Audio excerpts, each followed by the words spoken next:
Hello viewers, welcome to the grow Telugu YouTube channel. కొన్నిసార్లు కొన్ని companies యొక్క రిజల్ట్స్ గాని మనం చూసినట్టయితే గత కొన్ని క్వార్టర్స్‌గా వాళ్ళు నష్టాల్లోనే నమోదు చేసుకొని ఉంటారు వాళ్ళ ఫైనాన్షియల్ పెర్ఫార్మన్స్. కాకపోతే హఠాత్తుగా కొన్ని క్వార్టర్స్ తర్వాత చూస్తే మంచిగా లాభాల్లోకి మారిపోయి ఉంటారు. సో, ఇంతలాగా ప్రాఫిట్స్ వస్తున్నాయి అనంటే అదేమన్నా మ్యాజికా? లేకపోతే ఏదైనా హఠాత్తుగా ఒక్క విషయం వల్ల వచ్చిన పరిణామమా? ఆర్ నిజంగానే ఆ పర్టిక్యులర్ కంపెనీ యొక్క ఫండమెంటల్స్ అనేవి బలంగా తయారయ్యి రెవెన్యూ ఆదాయం అనేది పెరుగుతుందా? ఆ ఇండస్ట్రీలో ఎటువంటి లాభాలనైనా చేకూర్చుకొని దాని యొక్క బెనిఫిట్‌ని ఈ పర్టిక్యులర్ కంపెనీ అనేది తీసుకుందా? వాళ్ళ మార్జిన్స్ ఎలా బిహేవ్ చేస్తున్నాయి? వాళ్ళకుండే ఖర్చులేమన్నా తగ్గినాయా? సో, ఇటువంటి విషయాల మీద ఇన్వెస్టర్స్ చాలా క్షుణ్ణంగా పరిశీలిస్తూ ఉండాలి. సో, టర్న్ అరౌండ్ అని అంటాము ఇటువంటి కంపెనీస్‌ని. ఏవైతే ఇప్పటిదాకా నష్టాల్లో ఉండేవి కాస్త లాభాల్లోకి మారినాయో. సో, ఈ టర్న్ అరౌండ్ వెనకాతల ఏదన్నా ఎప్పుడూ కావాల్సి ఎప్పుడూ చెయ్యనట్టుగా ఒక ట్రాన్సాక్షన్ వల్ల ఏదన్నా ఒక ఇన్‌కమ్ టాక్స్ రీఫండ్ కావచ్చు, లేకపోతే ఏదన్నా ఒక ఆస్తుల్ని దాని నుంచి వచ్చిన గెయిన్స్ కావచ్చు, ఫారెక్స్ ట్రాన్సాక్షన్స్‌ని వచ్చిన ట్రాన్స్‌లేషన్ గెయిన్స్ కావచ్చు. సో, ఎటువంటి విషయాల వల్ల ప్రాఫిట్స్‌ని వీళ్ళిప్పుడు రిపోర్ట్ చేస్తున్నారు అని మనం గాని చూసినట్టయితే చాలా రకాల విషయాల్ని తెలుసుకుంటాం. కాకపోతే ఈరోజు ఈ వీడియోలోని మేము మీ ముందుకి 3 స్టాక్స్ గురించి మాట్లాడబోతున్నాం. ఏవైతే టర్న్ అరౌండ్ అయ్యి నష్టాల నుంచి లాభాల్లోకి మారినాయో. అయితే ఈ పర్టిక్యులర్ కంపెనీస్ యొక్క వివరాలు ఏంటి? ఎందువల్ల ఇలాగ మారినాయి? అండ్ టెక్నికల్ చార్ట్స్ యొక్క ఆధారంగా స్టాక్ యొక్క ప్రైస్ మూవ్‌మెంట్స్ ఎలా ఉన్నాయని కూడా తెలియపరచడానికి వచ్చేసాం. సో, ఇంకెందుకు ఆలస్యం వెళ్ళిపోదాం ఈ వీడియోలోకి. కానీ వీడియోలోకి వెళ్ళడానికన్నా ముందు తెలుసు కదండీ మీరేం చేయాలనేది. మా తెలుగు ఛానెల్‌కి సబ్స్క్రైబ్ చేసుకున్నట్టయితే ఎంతో ఇంపార్టెంట్ అండ్ ఇన్ఫర్మేటివ్ కంటెంట్‌ని ఎప్పటికప్పుడు మేము ముందుకు తీసుకొచ్చే ప్రయత్నాన్ని చేస్తూనే ఉంటాము.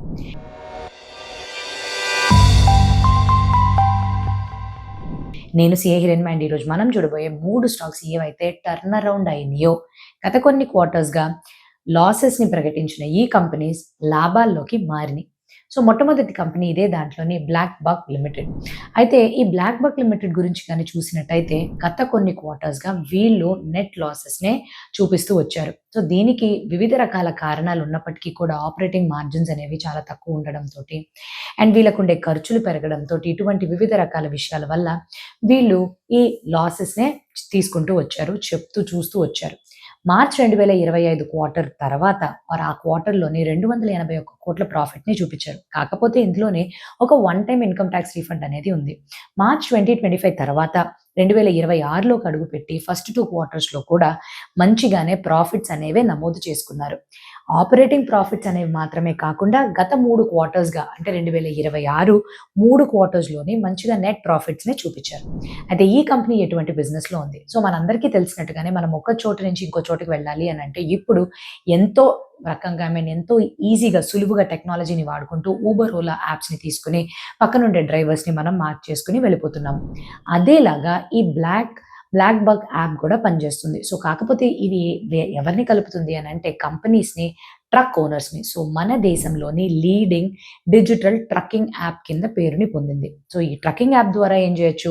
ఎవరైతే కంపెనీస్ వాళ్ళ దగ్గర ఉండే గూడ్స్‌ని ఇతర ప్లేసెస్‌కి పంపాలి అని అనుకుంటున్నారో వాళ్ళు ఈ యాప్‌ని ఇన్‌స్టాల్ చేసుకొని ట్రక్ ఓనర్స్‌ని గాని వెతికినట్టయితే వెంటనే రిజిస్టర్డ్ ట్రక్ ఓనర్స్ యొక్క విషయాలనేవి వస్తాయి అండ్ వాళ్ళ గూడ్స్‌ని ఒక చోటు నుంచి ఇంకో చోటుకి పంపించుకోవచ్చు. సో, దీని ద్వారా టైం అనేది కంపెనీస్‌కి సేవ్ అయిపోతుంది అండ్ అలానే రెగ్యులర్‌గా ట్రక్ ఓనర్స్‌కి ఆర్డర్స్ అనేవి లభిస్తూనే ఉంటుంది. అయితే ఈ కంపెనీకి కోర్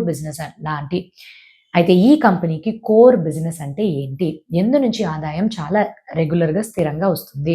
మొట్టమొదటిది వీళ్ళకి టోలింగ్ నుంచి వస్తుంది అండ్ రెండోది వెహికల్ ట్రాకింగ్ సేవలు అందించడం నుంచి వస్తుంది. ఎదుగుదల దిశలో ఉండే మిగతా విషయాలు ఏంటి? సూపర్ లోడ్స్ నుంచి కూడా వీళ్ళకి చాలా వరకు ఆదాయం అనేది వస్తుంది.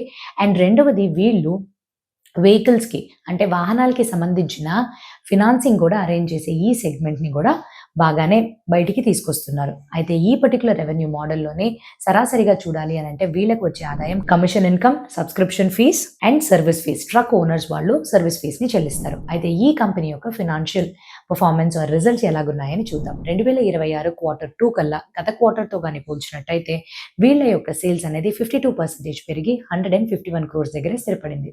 ముఖ్యంగా వీళ్ళకుండే కోర్ బిజినెస్ అయిన టెలిమాటిక్స్, టోల్ పేమెంట్స్ అండ్ ఇతర రకాల ఇండస్ట్రీలో జరిగిన లాభాల్ని కూడా వీళ్ళు చేజిక్కించుకొని దాని నుంచి మంచిగా వాళ్ళ బిజినెస్‌కి ఉపయోగపడేలా చేస్తున్నారు. వీటన్నిటి వల్ల ఆదాయం అనేది 52% పెరిగింది.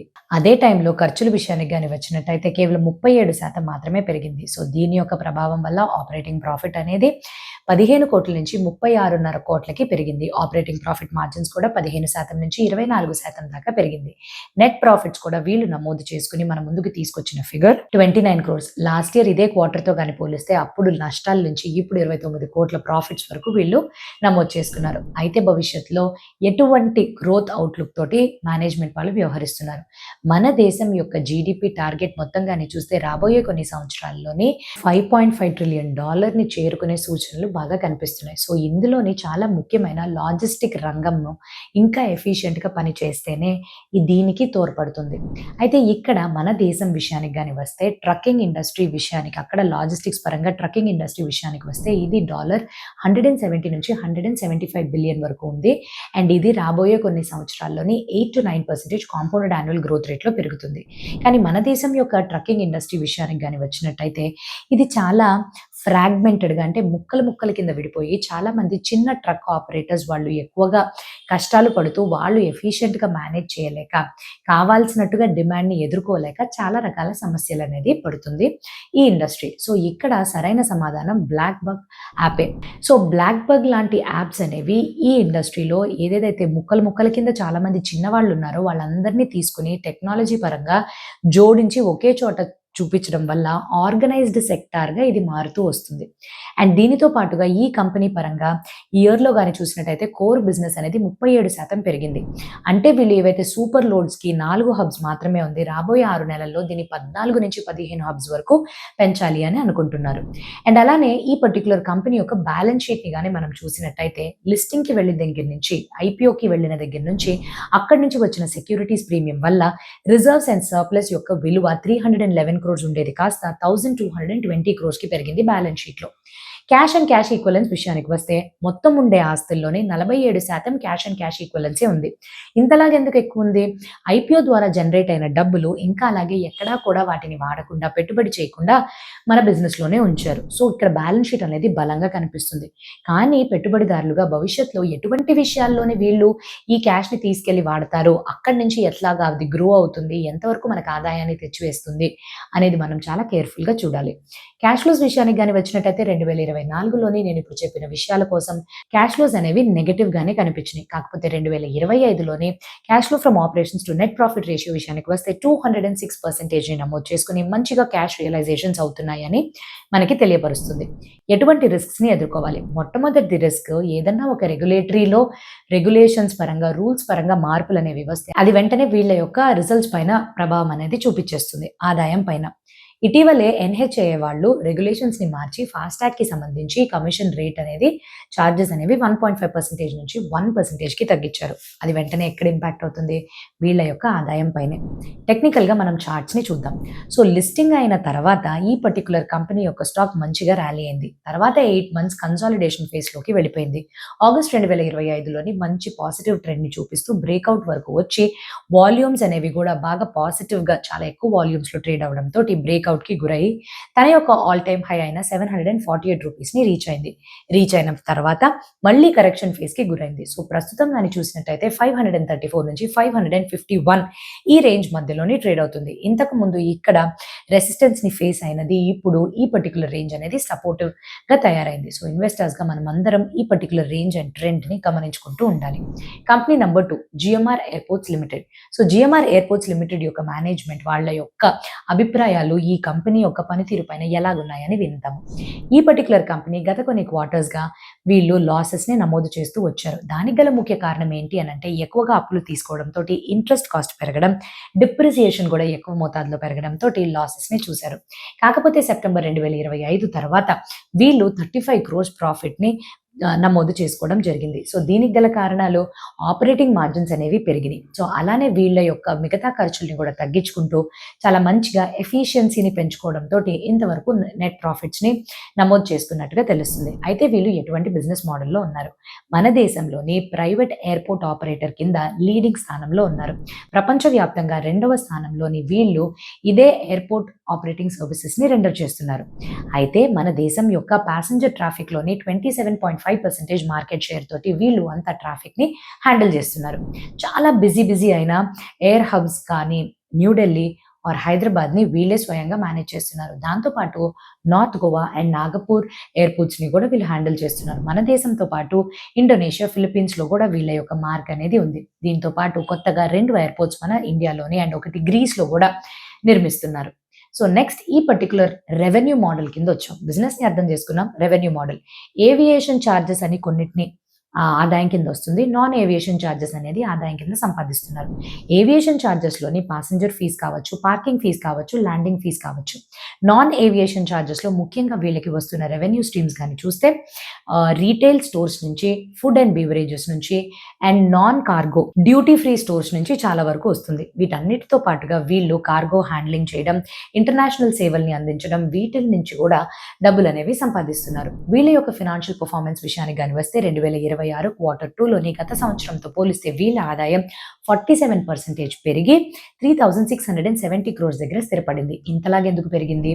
ఢిల్లీలో టారిఫ్ రేట్స్ అనేవి రివైజ్ అయ్యాయి అండ్ అలానే నాన్ కార్గో ని టోటల్గా అండ్ డ్యూటీ ఫ్రీ ఏవైతే స్టోర్స్ ఉంటాయో వీటన్నిటిని కూడా ఢిల్లీ నుంచి వీళ్ళు టేక్ ఓవర్ చేసుకోవడంతో ఆదాయం అనేది పెరిగింది.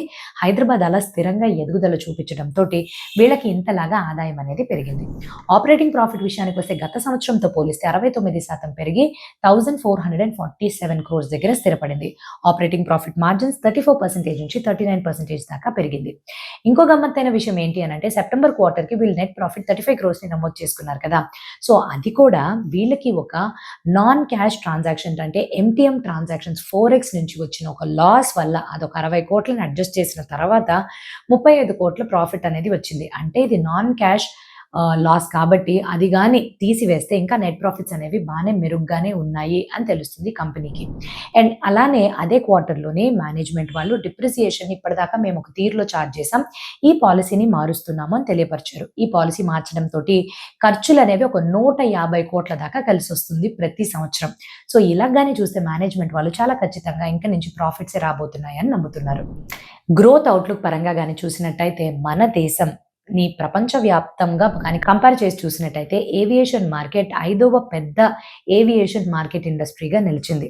సో ఇంతలాగా ఉండే ఈ పర్టికులర్ ఇండస్ట్రీ అవుట్బౌండ్ టూరిజం అనేది 12.3% కాంపౌండెడ్ యాన్యువల్ గ్రోత్ రేట్లోని ఇంకా గ్రో అయ్యే అవకాశాలు ఎక్కువగా కనిపిస్తున్నాయి.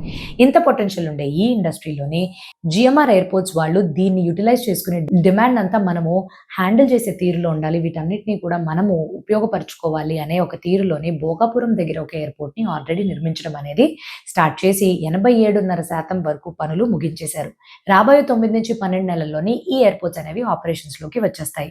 అలానే గ్రీస్లోని క్రేట్ ఎయిర్పోర్ట్ అనేది 60% వరకు అయిపోయింది. సో అది కూడా వన్స్ ఆపరేషన్లోకి వచ్చినట్టయితే తప్పకుండా వీళ్ళకి ఆదాయం అనేది అండ్ డిమాండ్ పరంగా మార్కెట్ షేర్ పరంగా కూడా చాలా మంచి పాజిటివ్ రిజల్ట్స్ని చూస్తారు. బ్యాలెన్స్ షీట్ పరంగా కానీ చూసినట్టయితే అప్పులు అనేవి వీళ్ళకి ఎక్కువ ఉన్నాయి.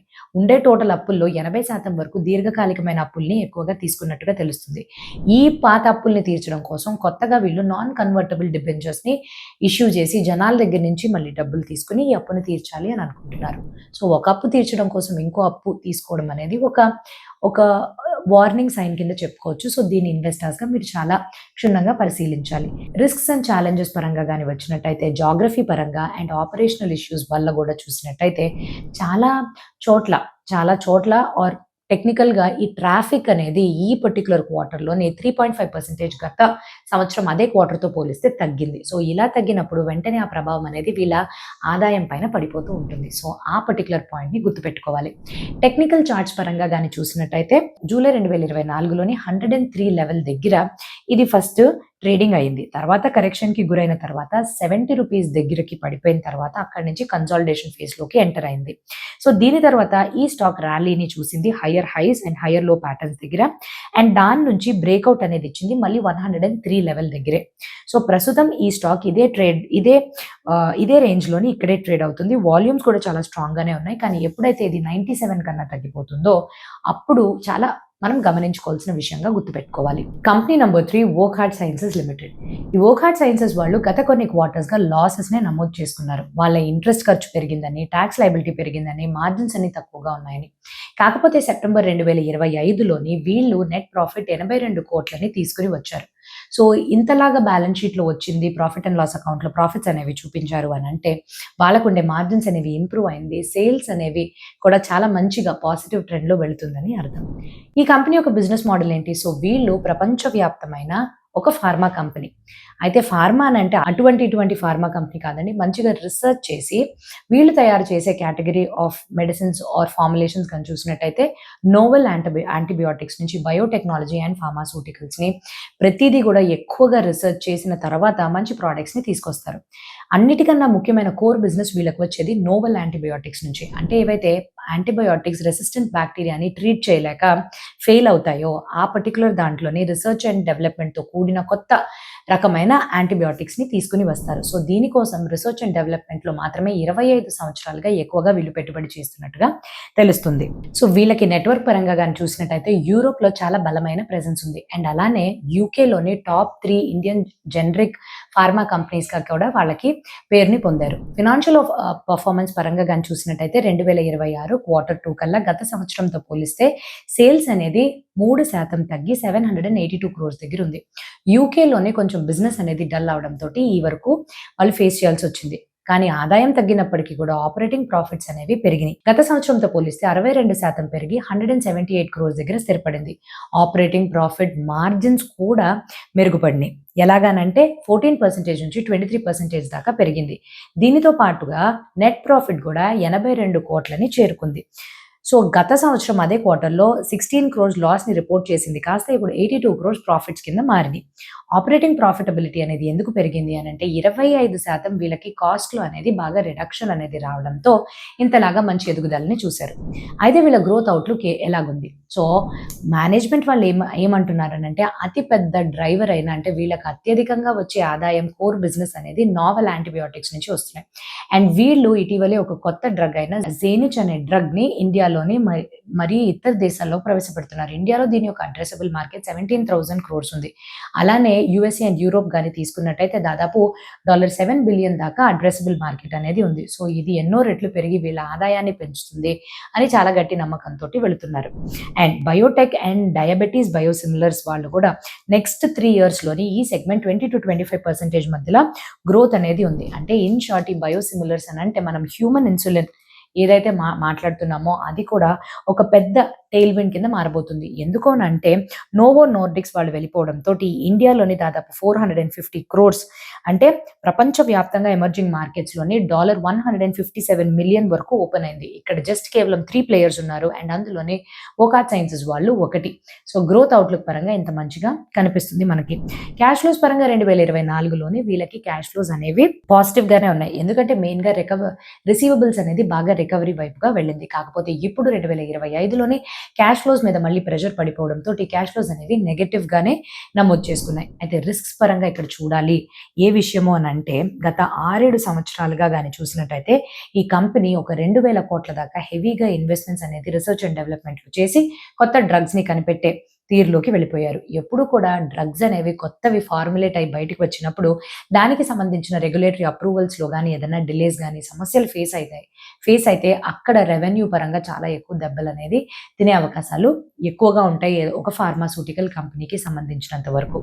టెక్నికల్ చార్ట్స్ పరంగా గాని చూసినట్టయితే మార్చ్ 2013లోని ఈ స్టాక్ అనేది తన యొక్క ఆల్ టైమ్ హై అయిన ₹1,999కి చేరుకుంది. మార్చ్ 2015లో అదే స్టేజ్ నుంచి కొంచెం కరెక్షన్‌కి గురైంది. తర్వాత 150 దగ్గర లాంగ్ టర్మ్ బేస్‌ని ఏర్పరచుకుంది. అక్కడి నుంచి మళ్ళీ ర్యాలీ అనేది స్టార్ట్ అయింది. రీసెంట్‌గా ఫేస్‌లో చూసినట్టయితే స్టాక్ అనేది ముందుండే ఆల్ టైమ్ హైని ఛాలెంజ్ చేసి ప్రైస్ కరెక్షన్ ఆ లెవెల్స్‌కి వచ్చింది.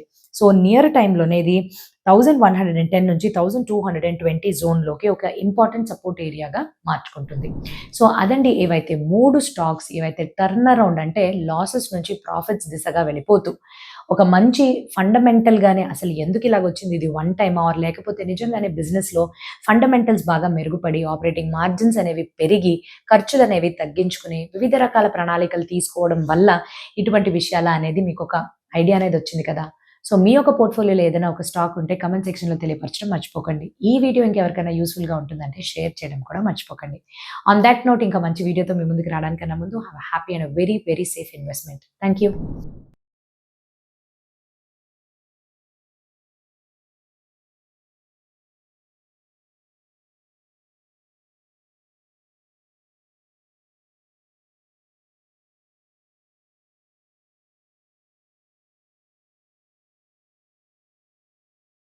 Investment in securities market are subject to market risks. Read all the related documents carefully before investing. Please read the risk disclosure documents carefully before investing in equity shares, derivatives, mutual fund, and or other instruments traded on the stock exchanges.